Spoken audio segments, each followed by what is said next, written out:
Hey guys, so I'm obviously not Zach Dean, but Zach's going to be a part of the Facebook Live 90-day challenge.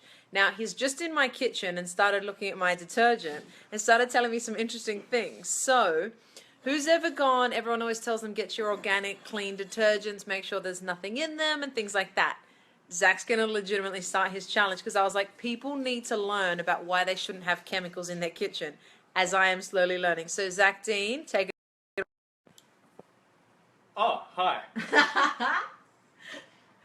So obviously very random video. This is the first of our 90-day Facebook Live challenge. I'm in the kitchen, I'm about to make a shake, and I saw the detergent because I needed to wash some of Natalie's dishes.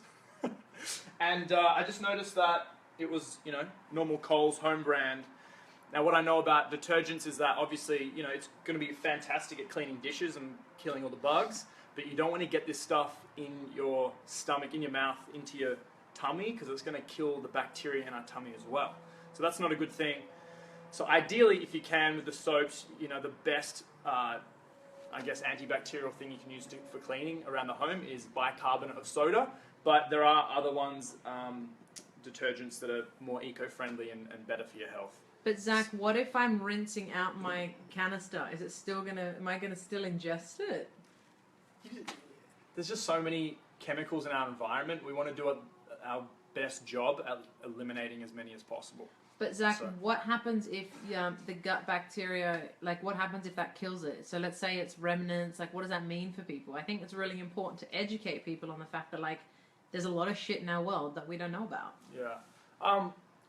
Well, I interviewed actually, good question, Natalie.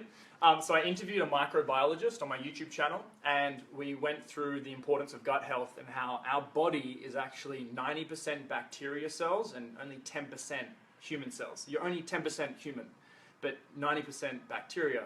So our body is just evolved to be able to eat food and reproduce so that we're just like an organism, right? It's kind of quite weird when you think about it. But yeah, anything that we eat that has a chemical that's, some even natural stuff can be poisonous to our body as well, but I'm talking like harsh chemicals around the home, like deodorants, toothpaste, stuff you wash your clothes in. If these get into our body, it just ruins the environment in our digestive system, particularly when you go have a shower as well. If you don't have a shower filter, the chemicals in the water, like chlorine, for example, will dry out the skin, dry out our hair and nails, and well, probably not nails, but dry out our body. So getting chlorine, particularly into our tummy, you don't drink pool water, but you can drink salt water in the ocean, that's fine. You're not going to drink chlorine. It's going to just kill everything. Now, we obviously opened a can of worms here. I could keep talking for hours, but really, Hippocrates, right, the father of modern day nutrition, a lot of knowledge on nutrition came from this guy, and he talks about how all dis-ease in the body starts in the gut. So any problem that we have comes from an unhealthy digestive system. So it's really important to eat probiotics and prebiotics to boost the good bacteria in our tummy, because the thing is, once we kill the bacteria in our tummy, it's gone. It doesn't reproduce. You can only boost what's the good stuff that's in there already, and yeah. You got one question, Zach. Where do you draw the line between living healthy and a health addiction? So good question. Once I started to learn about these health concepts and started to implement into my life, I was so overwhelmed in the beginning. I was like, oh my God, one person's saying this, I've got to listen to this guy, my friend's doing that, no, my parents are doing this. There's all these conflicting opinions. So anytime that you just feel stressed or overwhelmed, just step back and just kind of reevaluate what's stressing you out. Maybe write a list of these things are stressing me out. And anything that's stressing you out isn't good. It's overwhelming. Stress is actually more acidic forming to the body than we think. So anytime you feel stressed about something, just kind of back off, just reevaluate it and come at a common sense approach. Is it natural? Is it from nature? Is it backed by science or anything like that? I have a question personally, Zach. Do you think that when people talk about a health addiction, it's just that sometimes you compromise on knowing what's good for you versus the fact that you naturally really enjoy what you're eating, what you're doing, that it's to you not an addiction, it's just a living reality, and that you don't find it hard. Because, you know, great question, Michael. I think a lot of people, and would you agree, Zach, find that people think, oh, those healthy people, it takes so much time. Have you found easy ways to implement into your life being healthy, living healthy, whilst also having, you know, enjoyable freedom and travels, and, you know, not being so consumed? Yeah. So I guess the best approach for people is to figure out what you do like to eat. Maybe find some recipes that you enjoy eating. Like, I found there was a time when I loved Mexican food so much, I'd have Mexican like twice a day. I'd go out and eat Mexican fast food, and I was like, this isn't healthy. I need to figure out a healthier approach to this. So I kind of just reevaluated it, and I found some recipes to make at home, stuff online that was healthy and cheap and quick. You know, making smoothies, liquid, anything that's liquid is going to be more absorbable in the body. It's just going to be, we're going to get more benefit out of it. Slow cooking, bone broths or vegetable stews and stuff like that are really simple to make at home.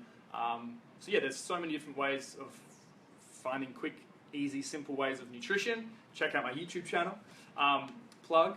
So yeah, find out what you like to eat. What are your favorite foods, and go make some, instead of going out and buying them like Thai food, instead of going out and spending your money on that, find some recipes and start making them at home. Home cooking is number one. One question, Zach. Do you think fluoride in water and toothpaste is safe?